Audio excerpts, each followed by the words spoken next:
ওমা তুমি চলে এসছো? হ্যাঁ এই যে এই আসলাম, এই এসে বসলাম রে। এই এবার রান্নাঘরে যাব, অনেকটা বেলা হয়ে গেছে। তো তো বাজার এনেছিস? হ্যাঁ বাজার বাটা মাছ নিয়েছে আজকে, হেভি টাটকা টাটকা বাটা পেয়েছি। আজকে শুক্রবার, কালকে তো শনিবার গ্রহণ লাগছে, বেশি আনিসনি তো? না অল্প করে এনেছি। ঠিক আছে, তাহলে আজকে বাটা মাছের কি করব? বাটা মাছের ঝোল খাবো না, ঝোল খাবো না, এটা অন্যরকম কিছু একটা করো। অন্যরকম তাহলে আজকে একটু পোস্ত বাটা করি। পোস্ত বাটা আবার কি? আমি তো মাছ এনেছি। হ্যাঁ কাঁচা পোস্ত বাটা না কিন্তু, তাহলে পোস্ত দিয়ে বাটা মাছের একটা নতুনত্ব রেসিপি দেখাবো। চল পোস্ত বাটা, আর আপনারাও কিন্তু রেসিপিটা দেখুন। আর আমার চ্যানেলটা ভালো লাগলে লাইক কমেন্ট আর সাবস্ক্রাইব করবেন, আর বেল আইকনটা কিন্তু অবশ্যই অন করে দেবেন। বন্ধুরা, ছেলে আজকে বাজার থেকে টাটকা বাটা মাছ নিয়ে এসছে। আজকে সেই মাছ দিয়ে আমি আজকে আপনাদের পোস্ত বাটা রান্না করে দেখাবো। তার জন্য আমার টক দই, কাঁচা পাকা লঙ্কা, জিরে আর রাঁধুনি, পোস্ত আর সাদা কালো সর্ষে লাগছে, আর লাগছে টমেটো আর পেঁয়াজ। আমি প্রথমে মাছগুলোকে ধুয়ে ভালোভাবে পরিষ্কার করে নিয়েছি, তারপরে নুন আর হলুদ মাছে ভালোভাবে ডলে ডলে মাখিয়ে নেব। বন্ধুরা, আপনাদের এই বাটা মাছ অনেক রকমভাবেই রান্না করা যায়। আপনাদের বাড়িতে কী ধরনের রান্না হয় অবশ্যই জানাবেন। আর যেভাবে আজকে আমি মাছটা রান্না করছি, ঠিক একইভাবে পার্শে মাছ রান্না করলেও খুব ভালো লাগে খেতে। আজকে আমি আপনাদের একদম বাটা মাছগুলোই রান্না করে দেখাচ্ছি। বাটা মাছ কিন্তু খুব মিষ্টি হয়, মিষ্টি জলের মাছ, আর খেতে খুব ভালো লাগে। বাটা মাছের পাতলা ঝোলও হয়, যেহেতু জিওল মাছ বা জ্যান্ত মাছ, তাই শরীরের পক্ষেও খুব ভালো। এখানে বন্ধুরা দুটো বড় সাইজের টমেটো নিয়েছি, আর পেঁয়াজ কিছুটা নিয়েছি কুচি, সেটাকে আমি ভালো করে মিহি পেস্ট করে নিলাম। আর কড়াইতে সাদা তেল দিয়ে নিয়েছি। তেলটা খুব ভালোভাবে গরম হওয়া অবধি আমাদের অপেক্ষা করতে হবে, কারণ তেলটা খুব ভালো গরম না হলে মাছ দিলে মাছটা ভেঙে যেতে পারে। এবার তেলটা ভালোভাবে গরম হয়ে গেছে, আমি কড়াইয়ের চারিদিকে তেলটাকে উল্টে পাল্টে একটু নাড়িয়ে নিলাম। নিয়ে এবার এক এক করে বন্ধুরা আমি মাছগুলো ছেড়ে দেবো। মাছ ভাজার সময় একটু কিন্তু সাবধানতা অবলম্বন করতে হবে, কারণ মাছের থেকে কিন্তু তেল ছিটে গায়ে আসতে পারে। এটা সবসময় রান্নার সময় একটু খেয়াল রাখবেন, কারণ আমাদের তো ছ্যাঁকা খাওয়াটাই অভ্যাস, ওটা আমাদের অভ্যাসে পরিণত হয়ে যায়। আর সহ্য ক্ষমতা আমাদের মেয়েদের বলে না, পুঁটি মাছের জান না কই মাছের জান, কই মাছের জান সহজে কষ্ট হলেও মুখ ফুটে বলে না।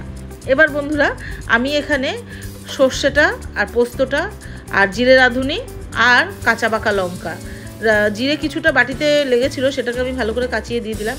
এর মধ্যে সামান্য একটু হলুদ, সামান্য 1 চামচ ছোটো চামচের লবণ, আর ব্যালেন্সের জন্য সামান্য একটু মিষ্টি এখানে দিয়েছি, আপনারা স্কিপ করলেও করতে পারেন। এবার ভালোভাবে এগুলোকে আমি একটা মিহি পেস্ট বানিয়ে নেবো। আর টক দইটা আমি আলাদাভাবে ফেটিয়ে রেখেছি।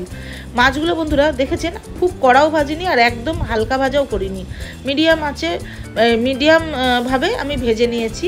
এবার ওই কড়াইতেই আমি সর্ষের তেল দিয়ে নিলাম, আরও 3 চামচ মতন। তেলের কাঁচা গন্ধটা বেরিয়ে গেলে আমি দিয়ে দিচ্ছি ফোড়নের জন্য কালো জিরে। কালো জিরেটা ভালোভাবে একটা সুন্দর স্মেল আসলেই আমি এখানে বাকি পেঁয়াজ কুচিটা দিয়ে দেবো। পেঁয়াজ কুচিটা যতক্ষণ না বাদামি রং ধরবে ততক্ষণ আমাদের একটু ভেজে নিতে হবে।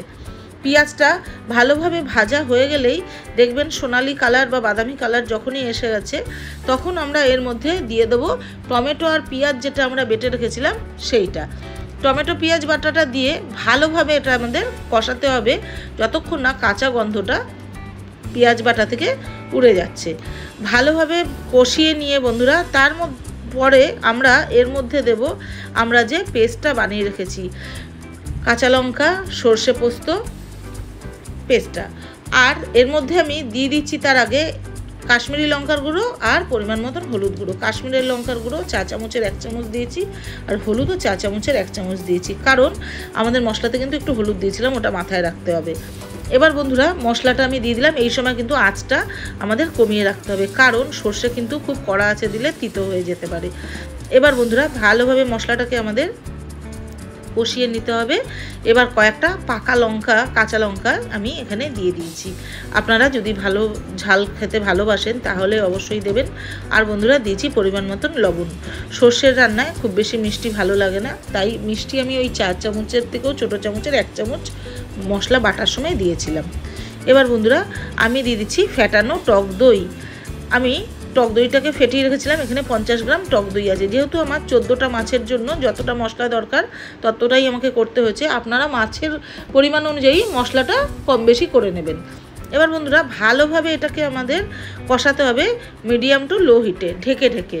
আমরা কখন বুঝবো যে আমাদের মশলাটা পুরোপুরি রেডি? যখন মশলাটার ওপরে আমাদের তেল ভেসে উঠবে, মানে তেল ছেড়ে দেবে যখন মশলা, তখন বুঝতে পারবো যে আমাদের মশলাটা পুরোপুরি রেডি হয়ে গেছে। মাঝের মধ্যে একটু ফাঁকা করে নাড়িয়ে দিতে হবে। এই দেখুন, দেখেছেন কি সুন্দর তেল ছেড়ে দিয়েছে। এবার বন্ধুরা ভালোভাবে মশলাটা আমাদের হয়ে গেছে। এবার আমাদের জল পরিমাণ মতন, আমি গরম জল রেখেছিলাম আর মশলা ধোয়া বাটির জলটা দুটোই আমি এখানে অ্যাড করে দিয়েছি। এবার ঝোলটা ফুটে ওঠা অবধি আমাদের অপেক্ষা করতে হবে। তারপরে আমি একটা একটা করে মাছ এখানে ঝোলের মধ্যে ছেড়ে দেব। মাছগুলো ছেড়ে দিয়ে বন্ধুরা ভালোভাবে মাছগুলোকে একটু, যাতে মাছটা মানে ঝোলটা গায়ে লাগে সেইভাবে আমাদের ঢাকা চাপা দিয়ে একটু 10 মিনিট রান্না করলেই দেখুন মাছের ঝোল রেডি। এবার মাছের ঝোল না, ভুল বললাম, সর্ষে পোস্ত বাটা আমাদের রেডি। আর ওপর থেকে আমি কুচনো ধনেপাতা এখানে দিয়ে দিয়েছি। বন্ধুরা আমার চ্যানেলটা ভালো লাগলে অবশ্যই লাইক করবেন, কমেন্ট করবেন আর সাবস্ক্রাইব করবেন। মা একটা নতুন আবার রেসিপি নিয়ে চলে এসেছে, সেটার নাম হচ্ছে পোস্ত বাটা। নামটা শুনতে একটু অদ্ভুত লাগছে না? কিন্তু হচ্ছে বাটা মাছ দিয়ে পোস্ত দিয়ে মা রান্না করেছে। তো চলো আগে দেখাচ্ছি কীরকম হয়েছে, তারপরে খেয়ে বলবো কীরকম। চলো আগে দেখো। তো এই যে বন্ধুরা মাছ দেখতেই পাচ্ছ, মাছের সাইজগুলো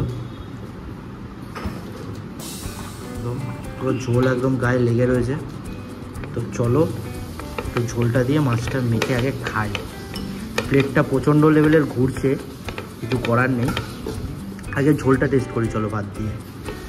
ভাতটা নিয়ে মেখে নিই, মেখে নিয়ে তারপরে টেস্ট করবো। চলো, তো চলো টেস্ট করি। বন্ধুরা যদি ঝোলটা মুখে দেওয়ার সাথে সাথে মানে পোস্ত আর সর্ষের যে কম্বিনেশনটা খুব ভালো হয়েছে। তো এরকমভাবে পোস্তটা মানে এরকমভাবে মানে ঝোলটা এগুলো বেশিরভাগ মানে অনুষ্ঠান বাড়ির স্টাইলেরই হয়, ঠিক আছে? পুরো সেমই হয়েছে। চলো এবার মাছটা খেয়ে বলো কেমন হয়েছে। চলো, এই যে মাছটা এবার ভাঙছি বন্ধুরা। বাবা প্লেট যা ঘুরছে, ও চলো মাছটা ভাঙি। তো এই যে দেখতে পাচ্ছ মাছ। তো চলো এবার একটু ঝোল মাছ আর ভাত দিয়ে খাওয়া যাক। তো চলো খাওয়া যাক। আমার দিদাও খাচ্ছে। তো দারুণ হয়েছে বন্ধুরা। তো এরকমভাবে সেমভাবে যেন রেসিপিটা আছে ওরকমভাবে বানাও, আর আমাদের চ্যানেলটা লাইক কমেন্ট অ্যান্ড সাবস্ক্রাইব করো। বেল আইকন বাটনটা অন করে দেবে, নাহলে কিন্তু সব ভিডিও তোমাদের কাছে পৌঁছাবে না। তো আমাদের আরও নতুন ভিডিও আসছে, তো তার জন্য আমাদের চ্যানেলটা ফটাফট করে সবাই সাবস্ক্রাইব করো। Tata, bye bye.